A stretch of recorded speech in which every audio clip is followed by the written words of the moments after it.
আসসালামু আলাইকুম। সকলে কেমন আছেন? আশা করি ভালো আছেন। আমার হাতে আম দেখে নিশ্চয়ই বুঝতে পারছেন আমি কি তৈরি করব। তৈরি করে নিব আমের আচার। প্রথমে আমি আম দুটোকে ভালো করে ধুয়ে নিয়েছি।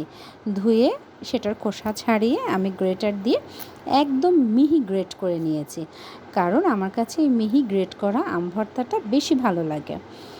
গ্রেট করার পরে আমি আম ভর্তার জন্য নিয়ে নিলাম দুটো শুকনো মরিচ। শুকনো মরিচটাকে আমি পুড়ে নিয়েছি।